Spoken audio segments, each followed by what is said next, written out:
దేనికి నువ్వు ఎక్కువ సమయం ఇస్తావో అది నీ జీవితంలో ఒక విగ్రహం. జాగ్రత్త. నువ్వు దేవుని కోసం ఎక్కువ సమయం ఇవ్వలేకపోతున్నావు అంటే అర్థం ఏంటంటే నువ్వు దేవునితో తక్కువ మాట్లాడుతున్నావు, లోకంతో ఎక్కువ మాట్లాడుతున్నావు. దేవుడితో మాట్లాడే వరకు చూస్తున్నాడు ఆయన. ప్రార్థించే ప్రార్థన పనులు కావాలి ఆయనకి. మోకాళ్ళు వేసి కన్నీరు కాచేవారు ఈ లోకానికి కావాలి ఆయనకి. దేవుడితో మాట్లాడేవారు లోకం మాట్లాడేవారికి ఎక్కవు, చెవులకి ఎక్కవు, టీవీలు చూడరు, సెల్ ఫోన్లు చూడరు. ఎక్కువ సమయం దేవుడు దేవుడు దేవుడు అంటారు. వాళ్ళందరూ కూడా దేవుడి కోసం రోషంగా బ్రతుకుతూ ఉంటారు, పరిశుద్ధమైన మాటలు వింటూ ఉంటారు, పరిశుద్ధమైన జీవితం పరిశుద్ధత కోసం వారు పరితపిస్తూ ఉంటారు. వారి జీవితం దేవుని కోసం జీవిస్తూ ఉంటారు. నువ్వు టీవీ కోసం గడుపుతున్నావా, సెల్ ఫోన్తో గడుపుతున్నావా, నీ కుటుంబంతో అపవిత్రమైన ముసుము చుట్టూ పట్టుకుంటూ ఉన్నావా?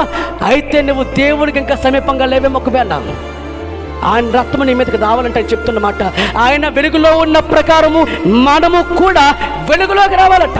అప్పుడు ఆయనతో మనం సహవాసం ఏర్పడుతుంది.